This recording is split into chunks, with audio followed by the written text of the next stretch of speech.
असलमियात के या उर्दू के पेपर के लिए एक पेपर की कंप्लीट प्रेजेंटेशन कैसी होनी चाहिए ताकि हम उस क्वेश्चन में पूरे मार्क्स ले सकें। तो वो देखते हैं। सबसे पहले हम लिखेंगे इधर क्वेश्चन नंबर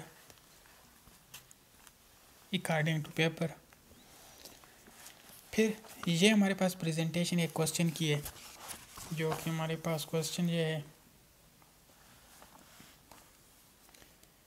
कुफार के साथ मुकाबले की सूरत में मुसलमानों को कौन से काम करने और किन बातों से बचने का हुक्म दिया गया है।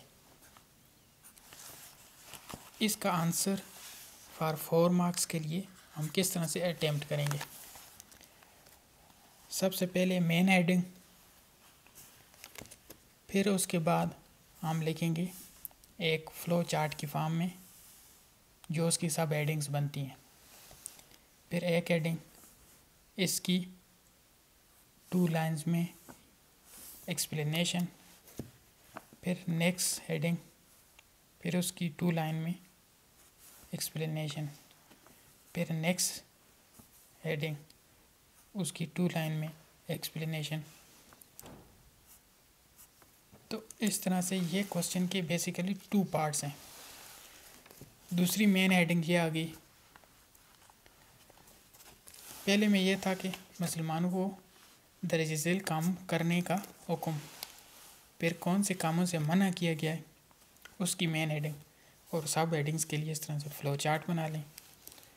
और उसके बाद फर्स्ट सब हेडिंग और उसकी 2 लाइन में explanation, second and third and fourth and fifth, इस तरह से सब हेडिंग्स और उनकी थोड़ी सी एक्सप्लेनेशन हम कर लेंगे। ये तरीका है फॉर क्वेश्चन जिसके हमारे पास 4 मार्क्स हैं, तो इसकी तरह इससे 10 to 12 लाइंस में इसका आंसर हो जाएगा।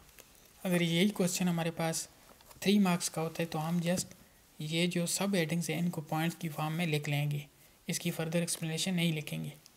और अगर यही क्वेश्चन 5 मार्क्स का होता है तो हम इसकी जो फर्दर एक्सप्लेनेशन है वो 3 लाइन में कर लेंगे या 4 लाइन में।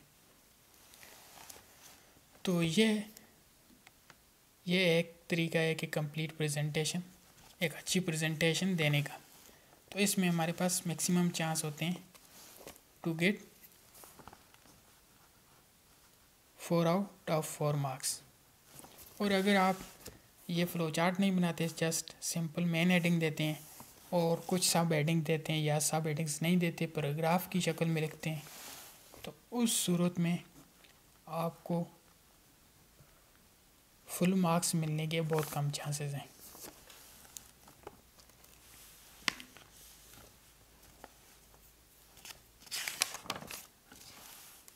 इस तरह से एक और क्वेश्चन है, इसको किस तरह से प्रेजेंट करेंगे।